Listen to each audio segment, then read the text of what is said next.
Fala, meu querido aluno do Ensino Ideal, como você está? Aqui é o professor Natanael Pires falando com você sobre a importância do Novo Testamento. Para você que perdeu a nossa aula presencial, fica tranquilo que nesse vídeo nós vamos abordar um breve resumo nessa primeira parte, falando do contexto histórico e geográfico de onde surgiu o Novo Testamento.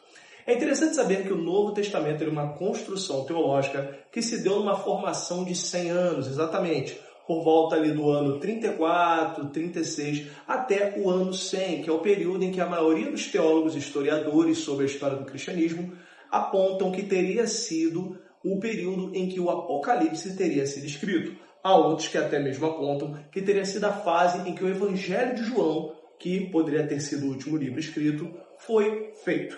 É interessante saber que durante essa fase, durante essa construção do Novo Testamento, essa importância que nós temos que entender que todos os povos que são citados no Novo Testamento foram de grande importância. Mas você sabe os períodos que permaneceram nesse período, essas fases que passaram na história do cristianismo? Bom, primeiro de tudo, nós temos que saber que nós temos 3 povos que são importantes. O primeiro povo é o povo grego, o segundo é o povo judeu, e o terceiro é o povo romano. E nessas fases, nós temos também a influência desses povos em cada período. No chamado período intertestamentário, que é aquela famosa parte onde muitas bíblias apontam ter 4 folhas em branco, seria o período em que Deus não falou de forma profética ao povo e muito menos manifestou a sua presença. Nesse período, nós tivemos a ação dos Seleucidas. Sim, um povo que é originado ali de Seleuco, que seria um dos 4 generais de Alexandre o Grande, que teria tomado a região da Palestina.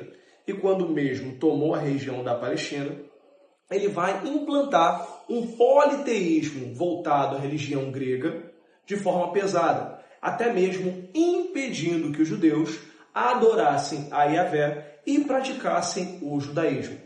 Desta forma, ele vai cercar Jerusalém com uma série de características helenísticas, colocando até mesmo homens judeus para utilizarem de vestes gregas, incentivando os Jogos Olímpicos. E o pior de tudo, nós vamos ter de um desses representantes dos Seleucidas, vai ser, no caso, a ação de Antíoco Epifânio, que vai pegar uma porca e vai sacrificar a Zeus no altar do templo do Senhor. Isso acabaria gerando uma ação responsiva dos judeus que não aceitaram essa medida. E uma das maiores representações que nós temos disso é da família Macabeus, onde nós teríamos ali o sacerdote Jonatan, que não aceitou de maneira alguma esse ato. E desta forma, iniciaria junto com seus filhos a revolta dos Macabeus. Passado esse período, onde você teve a expulsão ali dos Seleucidas, você vai ter a instituição da dinastia Asmoneia. E dessa dinastia, com alianças futuras, estaria aparecendo Herodes o Grande, que estabeleceria o seu reinado sobre a Judéia, inicialmente, posteriormente somente na Galiléia, devido a algumas ações de seus filhos, e principalmente a reconstrução do templo, criando o famoso Templo de Herodes que nós conhecemos. Em relação ao povo romano, você vai ter inicialmente o primeiro contato dos judeus com Pompeu, general romano, ainda ali da época de Júlio César, que determinou ali a dominação sobre a Terra Santa, criando ali formas de dominar, inclusive colocando a família de Herodes no poder. Uma das coisas que os romanos vão fazer ali é a instituição de estradas, abafar os tipos de revoltas que aconteceram naquela região e principalmente a instituição de um Estado romano. E claro, isso facilitaria a chegada do Messias e também iria alinhar com a ideia da plenitude dos tempos. E sobre o povo judeu, nós teremos ali 3 grupos principais: os fariseus, os saduceus e os escribas.